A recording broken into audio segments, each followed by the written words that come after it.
At least 5 people were killed and numerous others injured across Bangladesh on Tuesday, as clashes erupted between students protesting a government job quota system and police deploying tear gas, authorities reported.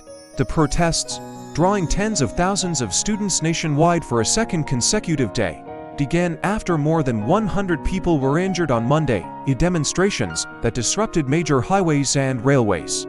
These are the first major protests against Prime Minister Sheikh Hasina's administration since she secured a 4th consecutive term in January.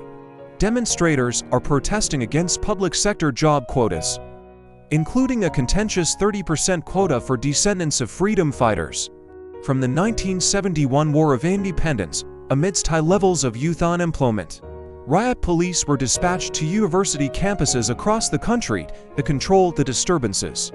In the northwestern city of Ranpur, the situation turned violent, according to police. We had to use rubber bullets and tear gas to disperse the unruly students who were hurling stones at us. Rangpur Metropolitan Police Commissioner Mohammed Monirudzaman said, "We heard a protesting student die after he was taken to hospital. It was not immediately clear how he died." In Dhaka, TV footage showed a heavy police presence, with officers wearing protective gear and armed with wooden sticks outside the Dhaka University campus. One student was found lying in a pool of blood and was declared dead at a city hospital, police said. In the port city of Chittagong, 3 people, including 2 students, were killed. "We are not sure how they were killed as we didn't use any force in Chittagong," said local police chief Saiful Islam. The border guard Bangladesh paramilitary force was deployed nationwide to enhance security as clashes continued in various locations, the force stated. In Bangladesh, 56% of government jobs are reserved for various quotas. These include 10% for women, 10% for people from underdeveloped districts, 5% for indigenous communities, and 1% for individuals with disabilities. Violence initially erupted on Monday, and thousands of anti-quota protesters clashed with members of the student wing of the ruling Awami League Party.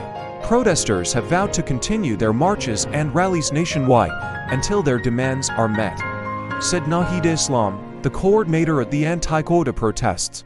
The protests began earlier this month, and the High Court ordered the government to reinstate the 30% job quota, although the Supreme Court suspended the order last week for a month.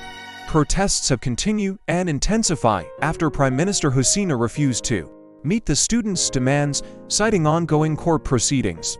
Hasina's labeling of those opposing the quota as Razakar, a term used for alleged collaborators with the Pakistani army during the 1971 war, has further fueled the protests.